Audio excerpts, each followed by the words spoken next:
After SPISE, I started my A-levels at Lewis Community College, and there I was involved in a few robotics activities. One was the first Global Robotics Challenge in Mexico City. Another one was in Saint Lucia itself. It was the USAID program to introduce robotics into the school curriculum. And because of my experience in SPISE, doing robotics and just science and engineering in general, I was able to, I got a zeal for those areas, and that motivated me to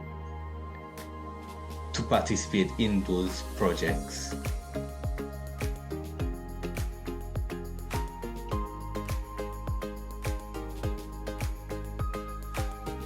One of the aspects of SPISE was that it was quite intense. We covered a lot of areas and we covered them very deeply. So we did a lot of STEM subjects: programming, robotics, biochemistry, physics, math. But we also did non-STEM subjects as well. We learned a bit of Mandarin and a few other non-STEM subjects.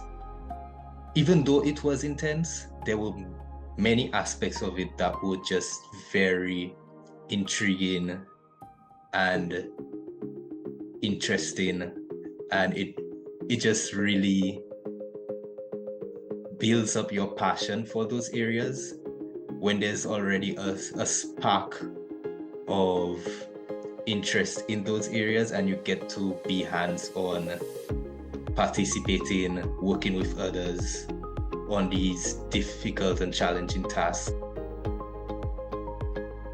I wanted to broaden my background in AI, but also just in general in computer science, to take my skills one level up. And I figured that the best way to do so would be through a master's degree. So I applied to a few different universities and I ended up deciding on the University of Manchester. I think that for even persons not within the STEM fields, they can still learn a bit about AI and a bit about programming, even if they don't get into the technical details. Having a base understanding of how it works as well as its limitation, that can help you within your own area of work, or even outside of work. If you have any hobbies that you could use AI or other technologies for, it would still be useful for you. Keep trying, even when things don't work out, even when you feel like things were supposed to work out, but for whatever reason it didn't, and you feel down, and it's natural to feel down and demotivated in those times, but recognize that you put in the effort, and that's something to be proud of.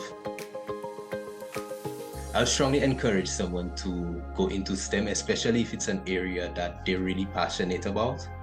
For example, if you're in secondary school right now and you're doing science subjects and you really enjoy learning about science, trying out different experiments, maybe even building your own projects at home, small projects, you would enjoy going into STEM.